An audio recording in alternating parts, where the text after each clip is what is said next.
नमस्कार, आप देख रहे हैं हमारी खास पेशकश और इस खास पेशकश में हम बात करेंगे अब से थोड़ी देर के बाद पोर्ट ऑफ स्पेन में भारत और विंडीज के बीच वनडे सीरीज का दूसरा मुकाबला खेला जाएगा। पहला मुकाबला तो बारिश की वजह से पूरा नहीं हो सका, लेकिन दूसरे मुकाबले में उम्मीद करेंगे कि टीम इंडिया, जिनकी परफॉर्मेंस टी20 सीरीज में जबरदस्त थी और भारत ने विंडीज का 3-0 से सफाया कर दिया था, कुछ ऐसा ही हाल वो वेस्ट इंडीज का दूसरे वनडे में भी करेंगे। क्रिस गेल का 300वां मुकाबला ये है और भारतीय टीम को तलाश अपने नंबर 4 की भी होगी। हमारे साथ हमारे क्रिकेट एक्सपर्ट मनिंदर सिंह, उनके साथ हम बातचीत करेंगे, लेकिन सबसे पहले आपको दिखाते हैं ये report.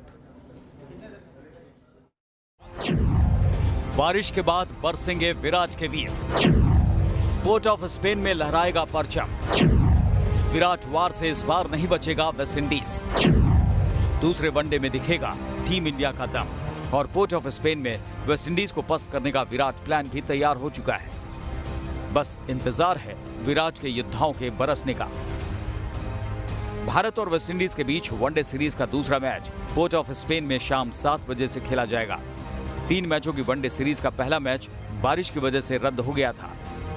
Yes, every series is important for the team, especially when you play at the international level. And I feel all the boys are very keen to go out there, and as I said, we are very eager to go out there and play. We haven't been getting net session, and a lot of the conditions haven't supported us. But yeah, we are very eager to go out there and make the best use of whatever opportunity we get. World cup के समय से ही Rohit Sharma super form में है और दूसरे टी20 में रोहित ने दिखा दिया था कि वो वनडे में कैसे वेस्ट इंडीज के गेंदबाजों को बेहाल करने वाले हैं। वहीं विराट कोहली भी टी20 सीरीज की तरह ही वनडे में बरसने को बेताब है। इसके अलावा तीसरे टी20 में धमाकेदार बल्लेबाजी कर फॉर्म में आने वाले ऋषभ पंत से टीम इंडिया को एक बार फिर से बड़ी पारी की उम्मीद होगी। विराट कोहली ने टी20 सीरीज के 3 मैचों में 35.33 की औसत से 106 रन बनाए थे, तो वहीं रोहित शर्मा के बल्ले से 2 मैचों में 45.50 की औसत से 91 रन निकले थे। जबकि विंडीज के खिलाफ तीसरे टी20 मैच में ऋषभ पंत ने 154.76 की धमाकेदार स्ट्राइक रेट के साथ 42 गेंदों पर नाबाद 65 रन की पारी खेली थी। दूसरी ओर विंडीज की टीम टी20 में मिली हार के बाद वनडे में सम्मान बचाना चाहेगी। इसके अलावा अपनी आखिरी सीरीज खेल रहे धाकड़ बल्लेबाज क्रिस गेल भी पिछले मैच की नाकामी को भुलाकर अच्छा प्रदर्शन करना चाहेंगे। तो पहला वनडे मुकाबला बारिश की वजह से धुल गया था, लेकिन दूसरे वनडे में भारत ने टॉस जीता और पहले बल्लेबाजी करने का फैसला किया है। इस वक्त की बड़ी खबर हम आपको बता दें, पोर्ट ऑफ स्पेन से जो आ रही है, भारत ने टॉस जीता है, पहले बल्लेबाजी करने का फैसला किया है टीम इंडिया ने। और मौसम काफी साफ नजर आ रहा है, धूप भी खिली हुई है पोर्ट ऑफ स्पेन में और भारतीय टीम में कोई बदलाव नहीं है। जी हां, जो प्लेइंग 11 भारत ने पहले वनडे में उतारी थी वही प्लेइंग 11 अब पोर्ट ऑफ स्पेन में भारत उसी प्लेइंग 11 के साथ उतर रहा है। गयाना में जो थी, भारत ने टॉस जीता है, पहले बल्लेबाजी करने का फैसला किया है। मनी सर, 2 चीजें, एक तो भारत ने टॉस जीत के पहले बल्लेबाजी कर ली है, पहला जो मुकाबला था उसमें वेस्ट इंडीज पहले बैटिंग कर रही थी, और दूसरा टीम इंडिया में भी कोई बदलाव नहीं है।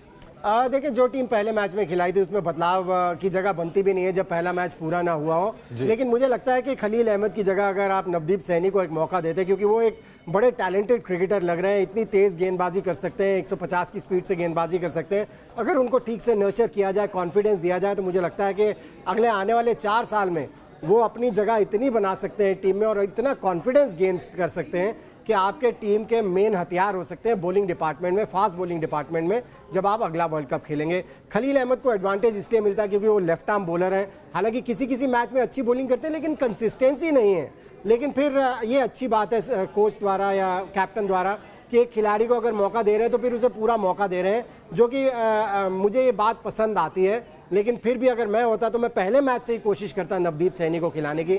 लेकिन जहाँ तक टीम में चेंज का सवाल नहीं है, वो तो पता था कि चेंज होने वाला नहीं है। ये अच्छा फैसला है कि आप टॉस जीत के पहले बैटिंग करें, क्योंकि डे का मैच है, आप पहले बैटिंग करते हैं, जो भी आप रन्स बनाएंगे वो दबाव बनाता है सामने वाली टीम के ऊपर। मनी सर, एक चीज और कि 2 स्पिनर जो आपने खिलाए थे फर्स्ट ओडीआई में और जो सेकंड ओडीआई में भी नजर आए, जडेजा एंड कुलदीप यादव, दोनों लेफ्ट आर्म स्पिनर है, तो क्या ये कॉम्बिनेशन सही है या उसमें चहल का भी कोई स्कोप बन सकता था? मुझे ऐसा लगता है कि चहल को खिलाया जाना चाहिए, क्योंकि जिस तरह की पिचेस के ऊपर मैचेस होने वाले हैं, खासतौर से वनडे मैचेस, यहाँ पर स्पिनर्स को मदद मिलती है। और ऐसे में अगर आप चहल को भी खिलाते, लेग स्पिन बॉलर हैं, इतने ज़्यादा खेले नहीं है वेस्ट इंडीज़ की टीम ने, और हमने देखा है चहल और कुलदीप यादव जब एक साथ खेलते हैं, टैंडम खेलते हैं, तो कितना घातक साबित होते हैं। हालांकि कुलदीप यादव को हमने देखा पिछले कुछ टाइम से, वर्ल्ड कप में भी देखा था, अच्छी लय में नहीं थे। शायद उनको खिलाते रहना चाहते हैं, उनको कॉन्फिडेंस देना चाहते हैं, और इसी वजह से उनको खिलाया जा रहा है। जहां तक केवल दो ही जब आप स्पिनर खिलाएंगे तो जडेजा की जगह तो बनती है, क्योंकि जिस तरह का उन्होंने प्रदर्शन किया था वर्ल्ड कप में,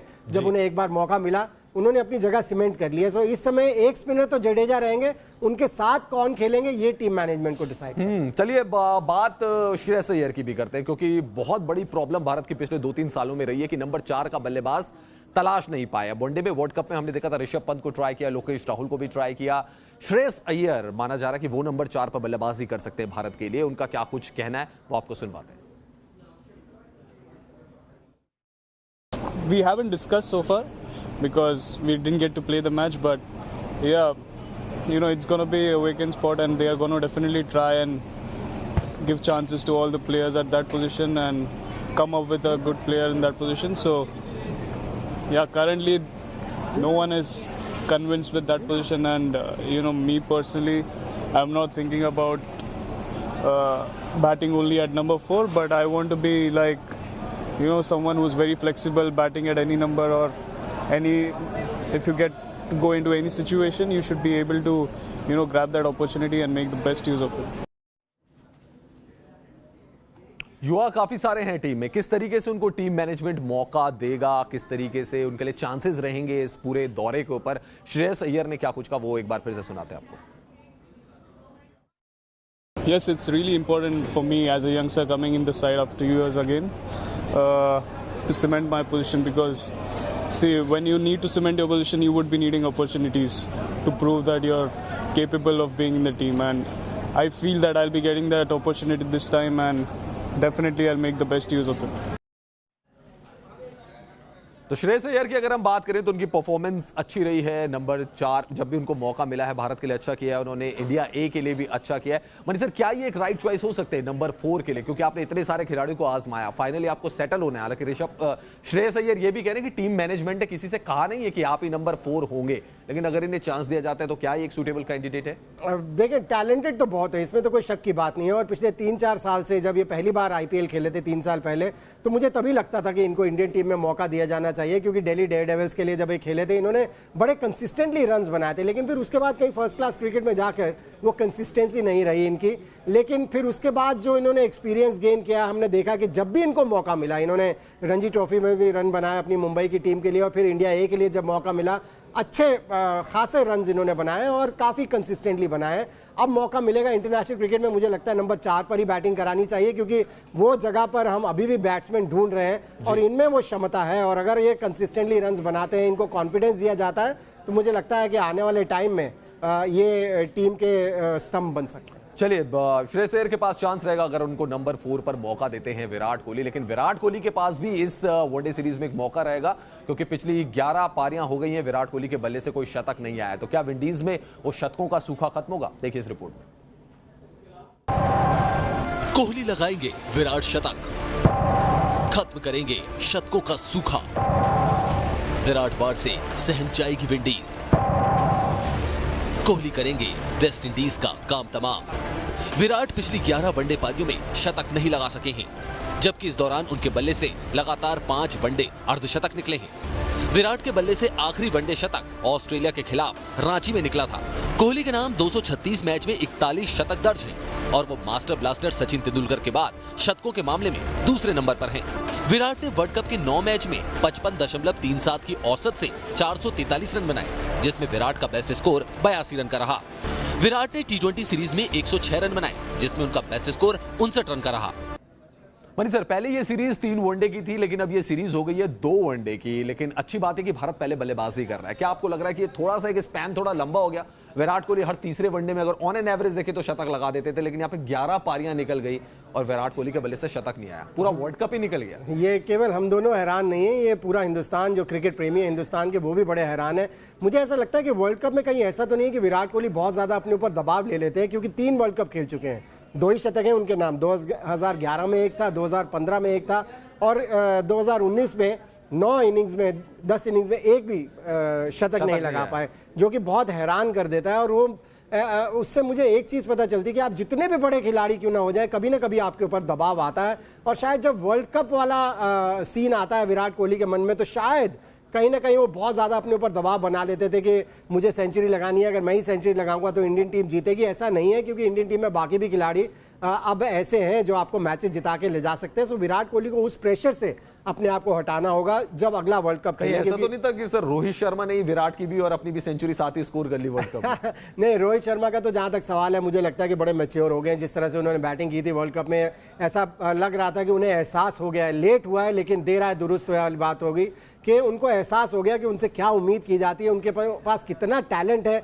और अगर वो पूरा कॉन्सेंट्रेट करके बैटिंग करें तो वो कितना कंसिस्टेंटली रन्स बना सकते हैं, जो कि उन्होंने वर्ल्ड कप में किया था। विराट कोहली के ऊपर अब वो वर्ल्ड कप वाला दबाव नहीं होगा, और मुझे लगता है कि वो जो वर्ल्ड सेंचुरीज लगाते चले जा रहे थे वनडे क्रिकेट में, वो अब आप देखिएगा फिर से शुरू हो जाएंगे। चलिए, तो बात थी विराट कोहली की। अब बात करते हैं टीम इंडिया के विकेटकीपर बल्लेबाज ऋषभ पंत की। ऋषभ पंत की आपने आक्रामक बल्लेबाजी देखी होगी T20 सीरीज में, लेकिन अब ऋषभ पंत विकेट कीपिंग की प्रैक्टिस करते हुए नजर आ रहे हैं। ऋषभ पंत विकेट कीपिंग के प्रैक्टिस मैदान में नहीं कर रहे हैं, बल्कि होटल के कॉरिडोर में प्रैक्टिस कर रहे हैं। क्या कुछ ऋषभ पंत करते हुए नजर आ रहे हैं, देखिए इस रिपोर्ट में। पोर्ट ऑफ स्पेन में दिखेगा पंत का जलवा। पंत ने दिखाया तैयारियों का ट्रेलर। होटल में की विकेट कीपिंग की प्रैक्टिस।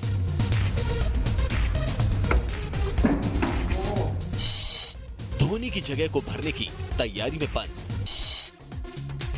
पंत ने इस वीडियो को पोस्ट करते हुए लिखा है, कहां, कब, क्या, कोई माफी नहीं, मैं जानता हूं क्यों। पंत ने T20 सीरीज के आखिरी मैच में 42 गेंदों पर 65 रन की पारी खेली थी, जिसमें 4 चौके और 4 छक्के शामिल रहे थे। इस पारी में पंत ने धोनी के T20 में बेस्ट स्कोर के रिकॉर्ड को भी तोड़ दिया था, लेकिन विकेट कीपिंग को लेकर उन्हें अब भी काफी सुधार की जरूरत है, और पंत भी इस बात को अच्छी तरह से जानते हैं। इसलिए वो होटल में भी विकेट कीपिंग की प्रैक्टिस कर रहे हैं।